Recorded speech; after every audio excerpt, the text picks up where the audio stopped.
ध्रुव तारा की ऐतिहासिक कहानी। राजा उत्तानपाद ब्रह्मा जी के पुत्र मनु के पुत्र थे। उनका विवाह एक बहुत ही सुंदर कन्या से हुआ था जिनका नाम सुनीति था। राजा अपनी पत्नी से बहुत प्रेम करते थे लेकिन उन्हें कोई संतान नहीं थी। इसीलिए रानी ने राजा को दूसरा विवाह करने को कहा।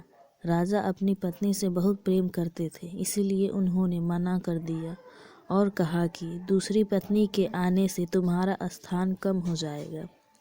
जिस पर सुनीति ने कहा, मुझे आप पर विश्वास है, ऐसा नहीं होगा। राजा को सुनीति की हट माननी पड़ी और उन्होंने दूसरा विवाह कर लिया। उनकी दूसरी पत्नी का नाम सुरुचि था। विवाह के बाद जब सुरुचि महल आई तब उसे राजा की पहली पत्नी के बारे में पता चला। यह जानने के बाद सुरुचि ने उत्तानपाद से कहा, जब तक आपकी पहली पत्नी वन प्रस्थान नहीं करेगी वह महल में प्रवेश नहीं करेगी। यह सुनकर सुनीति स्वयं ही राज्य महल त्याग कर वन में रहने चली गई। कुछ समय बाद राजा शिकार के लिए वन में जाते हैं और घायल हो जाते हैं। यह बात जब सुनीति को पता चलती है तो वो राजा को अपनी कुटिया में लाकर उनका उपचार करती है।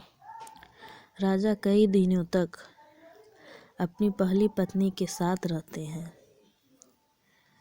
उस दौरान सुनीति गर्भवती हो जाती है और उन्हें पुत्र रतन की प्राप्ति होती है जिसका नाम ध्रुव रखा जाता है, जिसके बारे में राजा को ज्ञात नहीं रहता।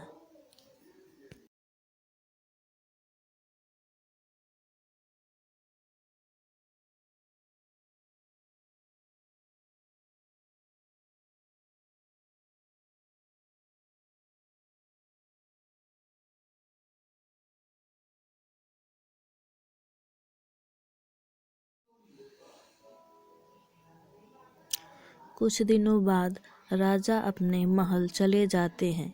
वहाँ भी रानी सुरुचि को पुत्र रतन की प्राप्ति होती है जिसका नाम उत्तम रखा जाता है।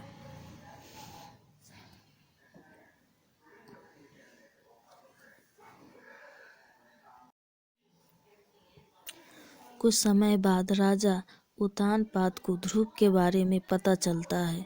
वो रानी सुनीति को महल में आने का आग्रह करते हैं लेकिन वो नहीं आती। ध्रुव को कभी कभी महल भेज दिया करती। यह सब देख रानी सुरुचि को ध्रुव से घृणा होने लगती है। एक दिन ध्रुव अपने पिता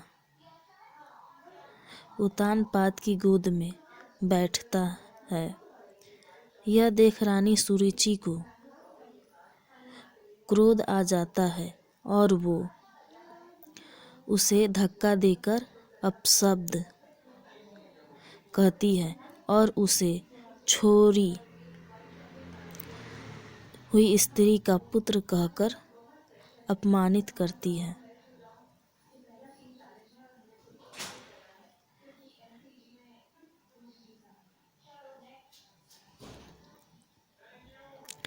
बालक ध्रुव के मन में यह बात बैठ जाती है और वह यही भाव लिए यमुना तट पर नहाने जाता है। वहाँ उसकी मनोदशा जानकर नारद मुनि आते हैं और वो ध्रुव को भगवान की भक्ति की विधि बताते हैं, जिसे जानने के बाद ध्रुव कठोर तपस्या में लीन हो जाता है। कई महीनों तक खड़े होकर तपस्या करता है। कभी जल में तपस्या करता है तो कभी एक उंगली पर खड़े रहकर निरंतर ओम नमो वासुदेव का जाप पूरे ब्रह्मांड में गूंजने लगता है। नन्हे से बालक की इस घोर तपस्या को देख भगवान उसे दर्शन देते हैं। बालक ध्रुव भाव विभोर हो उठता है और कहता है, मुझे माता पिता की गोद में बैठने नहीं देती। मेरी माँ कहती है कि आप इस सृष्टि के पिता हैं, अतः मुझे आपकी गोद में बैठना है। भगवान उसकी इच्छा पूरी करते हैं और उसे तारा बनने का आशीर्वाद दे देते हैं और शपथ ऋषि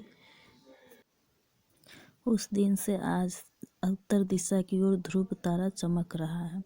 ये कहानी आपको अच्छी लगी हो तो प्लीज़ सब्सक्राइब, लाइक और कमेंट ज़रूर करें और शेयर ज़रूर करें। धन्यवाद।